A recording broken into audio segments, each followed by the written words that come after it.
Good day, everyone, and welcome to PodTech. In this episode, we will explore two inventions that basically run our lives, the computer and the camera. I'll be asking our inventors and historians some important questions about why inventions matter, how they evolve, and why we can't survive a day without them. Let's begin to our right side with the invention of computer. Joining us is Dr. Ganan, a computer scientist and digital system engineer. Dr. Ganan, my first question is simple. Why you invent such as important to our society, the computer? The computer is important because it became the foundation of modern automation and data processing.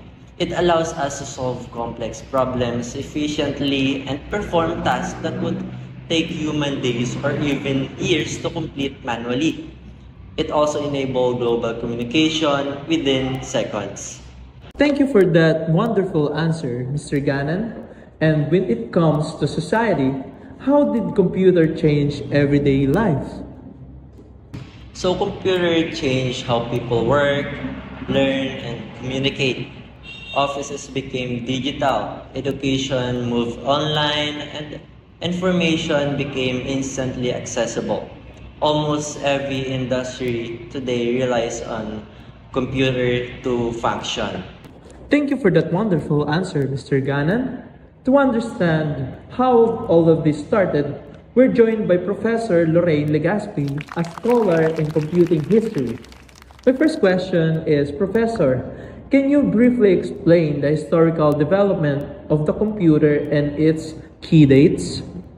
Early computers appeared in 1940s and were primarily used by governments and scientists.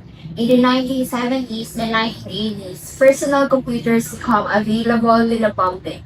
In 1990s marked the rise of the internet, which informed computers into tools for global communication and information sharing. Thank you for that wonderful answer.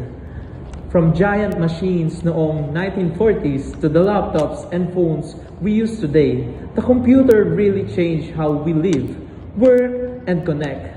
And speaking of seeing the world in a whole new way, let's move on to our next invention, the invention of camera. Will now be joining is on our left side, Dr. Nadari, a technology specialist. My first question is that, Dr. Nadari, why is the camera considered an important invention? The camera is important because it changed how humans preserve history and communicate. It allowed people to capture real moments, shifting society from written description to visual evidence and storytelling. My second question is, what impact did the camera have on our society? Camera helped document important events, social issues, and personal memories. They gave people the ability to show reality, not just describe it. This had a strong influence on journalism, education, and culture. Thank you for that wonderful answer, Dr. Nadari. For the historical perspective, we are joined by a visual arts historian, Professor Nicole.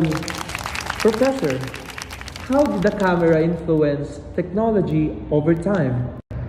The camera led to technological advancements such as cinema in the early 20th century, television in the mid-1900s, and medical imaging like X-rays.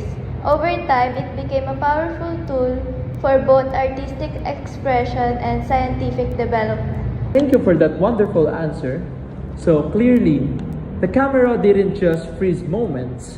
It changed the way we see, share, and understand the world, from family memories to big historical events. It gave us a way to capture life as it really is. And now, let's imagine something crazy. What if the camera had never been invented? How different would our world without computer? Or look at them. Now, let's imagine something crazy. What if your invention never really existed? How different would the world be? Feel free to share from any angle, whether technology, society, or history. So without the computer, everything would be slower. Manual work, calculations, communication. Many industries and the innovation we rely on today may not even exist. And without the camera, we would not have cinema, television, or even proper medical imaging. Personal and historical memories would exist only as stories. Society would rely on letters and papers for communication, and progress in science and technology would be much slower. History would be harder to verify visually. Social events, injustices, and personal moments might go undocumented, making the world a less seen place. So, in short, this invention didn't just make life easier, they helped us shape how we connect, remember, and understand the world around us. So, there you have it, computers making our life faster, and cameras making sure we surely remember it. Without them, we'd probably still be sending letters and drawing stick figures of our lunch.